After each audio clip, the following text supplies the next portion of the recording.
Welcome everybody to day 6 of Wild Eye Week. And what we are reviewing today is Grave of the Living Dead. Continuing on with our anthology series here on day 6 of Wild Eye Week. Brought to you by Bronco Juggalo Talks Movies. Go check out everybody that is doing this for a Wild Eye. So let's get into this one a little bit here and talk about this. As you can see, there's the front cover art. Very nicely done.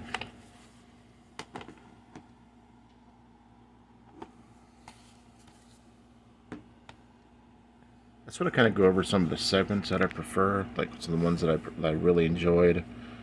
This one was done really well. I know that I said the last anthology I reviewed was the best, one of the best I've seen. Man, this one might just take the best of all of them. It just really had some really excellent scenes. The first segment had a girl that was supposed to be meeting her sister at her parents' house to, I guess, do some final packing, as they unfortunately have passed on. That first opening segment was the way they should start an anthology. Really, really well done, as let's just say they weren't the only ones there. The second segment was a gentleman who had been suffering some mental disabilities, mental illnesses, seeing things, schizophrenia, that type of stuff. And he's been missing basically missing his medications. And his mom calls, asks him, have you taken your medication? And he says, no, I've it's Christmas. It's a Christmas episode, by the way, which was absolutely fantastic. Now I want Christmas to come, even though I'm a Halloween buff. And so he doesn't take his medication reluctantly. He tries to get some sleep, and he keeps hearing things and seeing things, and it's just kind of a trip.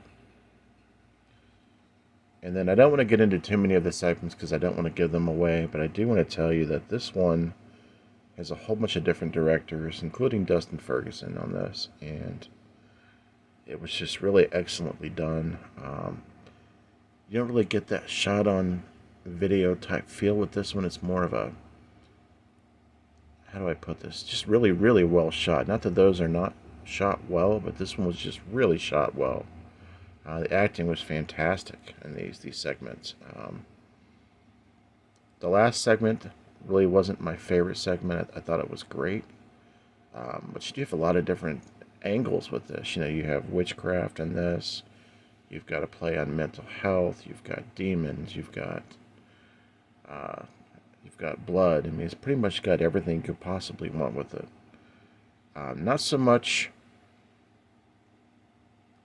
on the cusp of a lot of gore. You even get some gratuitous nudity, as my good friend Joe the Horror Man says. I know him and Jason, Horrific Nightmares JM, both liked this one.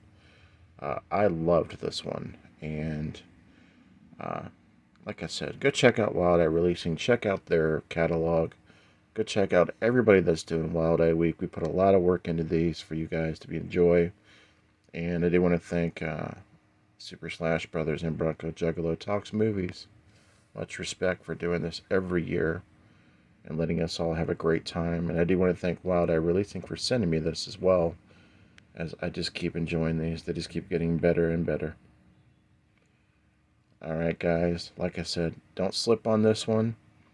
That cover is tight as well. I do dig the cover. Obviously it speaks for itself. This is a great anthology, guys. I'll catch up with you later. This is Hobbs Horror. You've got the right guy with that wild eye. Peace.